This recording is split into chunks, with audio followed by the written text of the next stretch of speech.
This ship, the Enterprise, spaced out from there several days before I did. I'd say she's 1,200 hours out of Windsor or Cortana now." The room was still. The breeze fluttered curtains at the open windows. From the garden below, winged night things twittered. "I never expected it," Harkonnen said. "I thought he'd take the ship out to the old Federation at once." He poured wine for himself.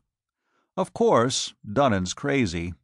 A crazy man has an advantage sometimes, like a left-handed knife fighter. He does unexpected things."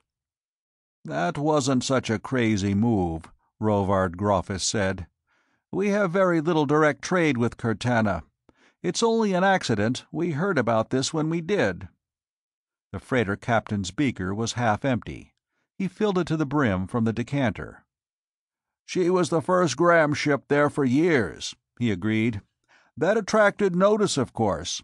And his having the blazonry changed, from the sword and atom symbol to the blue crescent. And the ill feeling on the part of other captains and planet-side employers about the men he lured away from them." "How many men, and what kind?" The man with the gray beard shrugged. "I was too busy getting a cargo together for Morglay to pay much attention. Almost a full spaceship complement, officers and spacemen of every kind. And a lot of industrial engineers and technicians."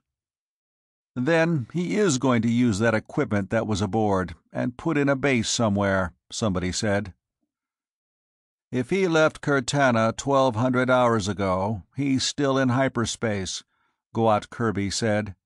"It's over 2,000 from Cortana to the nearest old Federation planet." "How far to Tanith?" Duke Angus asked.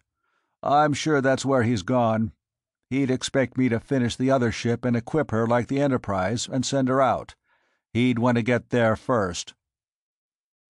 "I'd thought that Tanith would be the last place he'd go," Harkonnen said. "But this changes the whole outlook. He could have gone to Tanith." "He's crazy, and you're trying to apply sane logic to him," Goat Kirby said. "You're figuring what you'd do, and you aren't crazy.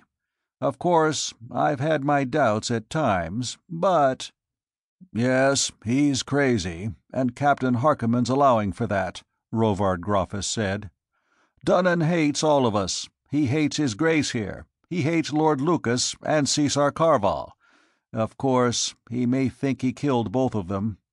He hates Captain Harkonnen. So how could he score all of us off at once? By taking Tanith." "You say he was buying supplies and ammunition?" "That's right. Gun ammunition, ship's missiles, and a lot of ground defense missiles." "What was he buying them with? Trading machinery?" "No, gold." "Yes, Lothar Fale found out that a lot of gold was transferred to Dunnan from banks in Glaspeth and Didriksburg," Groffus said. "He got that aboard when he took the ship, evidently." "All right," Trask said. "We can't be sure of anything, but we have some reasons for thinking he went to Tanith, and that's more than we have for any other planet in the old Federation. I won't try to estimate the odds against our finding him there, but they're a good deal bigger anywhere else. We'll go there first." End of Chapter 6